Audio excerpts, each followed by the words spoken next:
मैं अयोध्या नगर बोल रहा हूं। मेरा नाम अयोध्या इसलिए पड़ा क्योंकि मुझे युद्ध में ना तो कभी पराजित किया जा सका और ना ही किया जा सकेगा।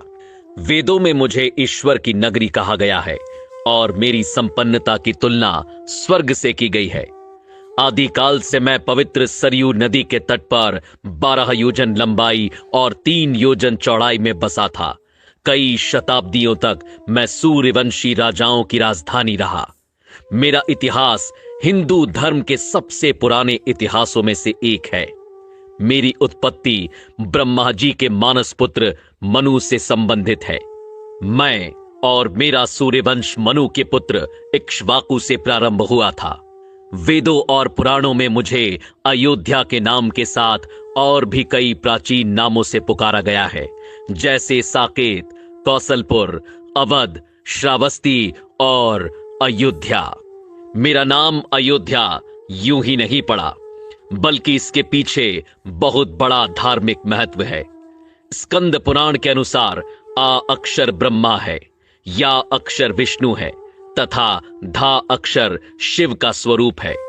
यदि आप वेद व्यास के हाथों लिखित अथर्ववेद के पन्नों को पलटेंगे तो भारत की सबसे प्राचीन सप्तपुरियों में प्रथम स्थान पर आपको मेरा ही नाम दिखाई देगा।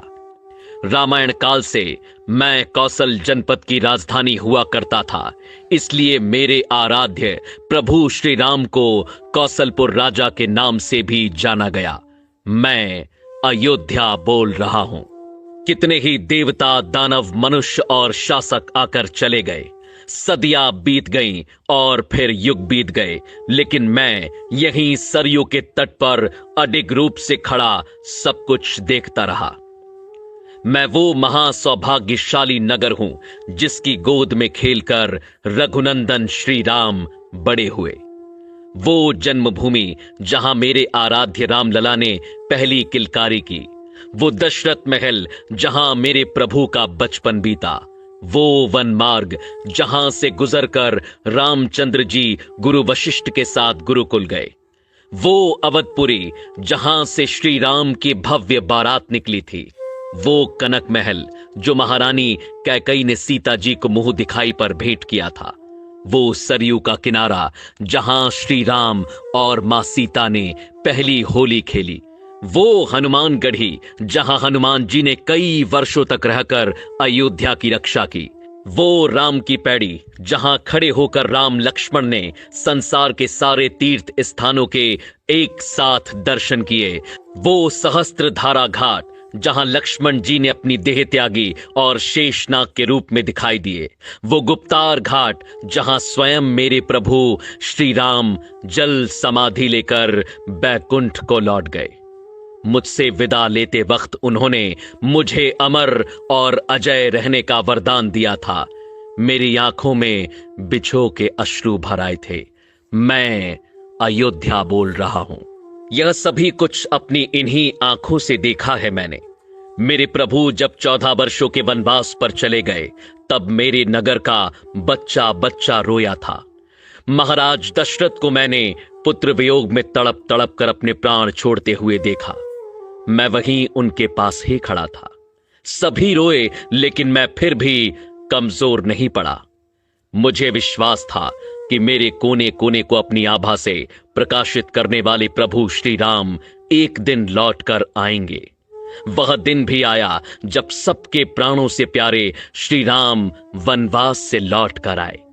उस दिन मेरी भूमि पर महादीपोत्सव मनाया गया था। मेरी शोभा को मानो 4 चांद लग गए। मैंने अपनी आंखों से श्री राम का राज्य अभिषेक होते देखा, जिसके पश्चात उन्होंने 11,000 वर्षों तक राज्य संभाला और मेरी गरिमा को सजाए रखा। श्री राम के शासन के वो 11,000 वर्ष जो आप सभी ने केवल पुराणों के पृष्ठों में पढ़े होंगे, मैं उसके एक एक पल का साक्षी हूं। मैं अयोध्या बोल रहा हूं। लेकिन मेरे प्रभु के बैकुंठ लौट जाने के बाद मैंने जो अथाह संघर्ष किया, उसकी आप कल्पना भी नहीं कर सकते। श्री राम के जाते ही संपूर्ण अयोध्या पर बसने वाले मंदिर, राजमहल, घर द्वार, सभी कुछ को मैंने सरयू में समाहित होते देखा।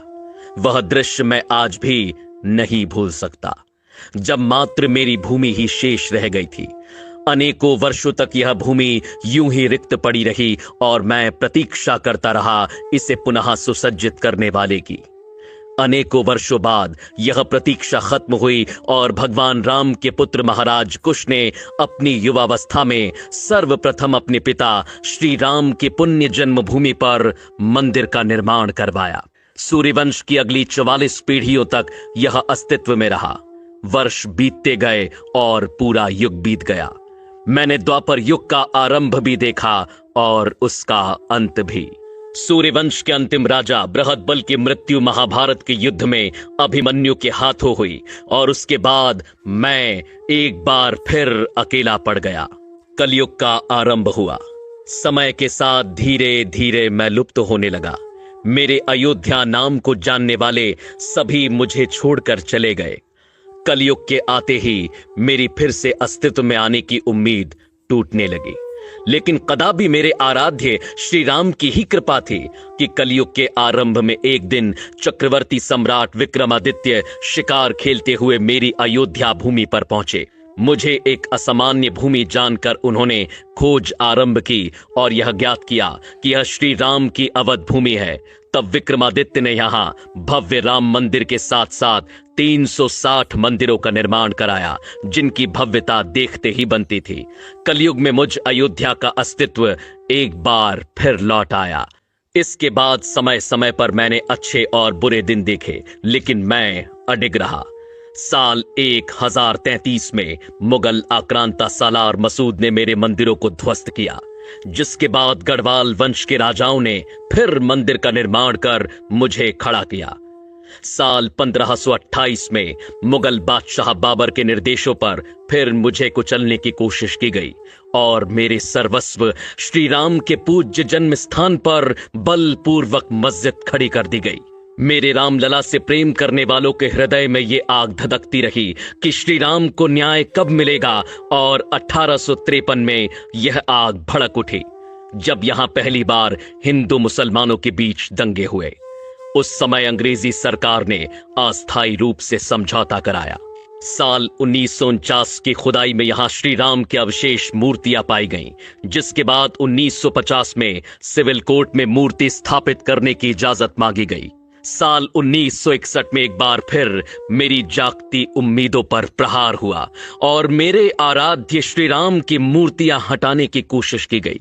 साल 1984 में विश्व हिंदू परिषद ने मंदिर निर्माण के लिए कमेटी का गठन किया और हिंदुओं को एक छोटी सी विजय के रूप में यहां अपने प्रभु श्री राम की पूजा करने की अनुमति मिली। इसी क्रम में साल 1992 में कई हिंदू संगठनों ने मिलकर मस्जिद के विवादित ढांचे को गिरा दिया, जिसके बाद देश भर में सांप्रदायिक दंगे भड़क उठे, जिसमें 2000 से ज्यादा लोगों को अपने प्राणों की आहुति देनी पड़ी। साल बीतते गए, अदालत की सुनवाई जारी रही, अर्जियां लगती रहीं, तारीखें मिलती रहीं, लड़ाई लड़ने वाले चेहरे भी बदलते गए, लेकिन इन सब के बीच मैं अयोध्या डटकर खड़ा रहा, इस उम्मीद के साथ कि यह मेरे प्रभु श्री राम की भूमि है जो कोई नहीं छीन सकता।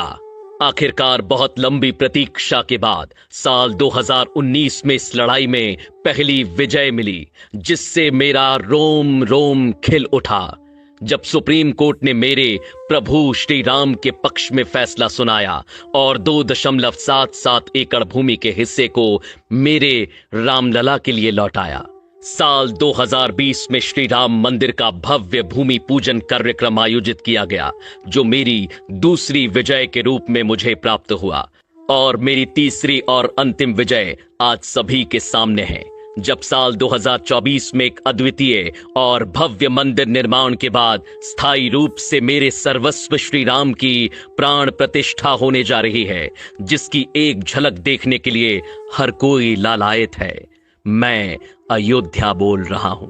आज मैं ऐसा महसूस कर रहा हूं मानो मेरी युगों युगों की तपस्या सिद्ध होने जा रही है। मैं नहीं जानता कि आप में से किसे ये सारी बातें सत्य लगती हैं और किसे केवल एक कल्पना, लेकिन मैं वो अयोध्या हूं जिसने अपनी आंखों से इन सभी दृश्यों को देखा है। युगों युगों से इस कठिन समय को मैंने जिया है, और मुझसे बेहतर भला ये कौन जानता है कि लोग आते जाते रहेंगे, युग बदलते रहेंगे, लेकिन मेरे आराध्य श्री राम हर युग में है, हर काल में है, हर घड़ी में है, दृश्य और अदृश्य दोनों रूप से सदैव यहां उपस्थित रहेंगे। और मेरे उस मंगल भवन के दरबार में देर हो सकती है, लेकिन अंधेर नहीं। जय जय श्री राम। अगर आपको यह वीडियो पसंद आया तो इसे शेयर करना ना भूलें।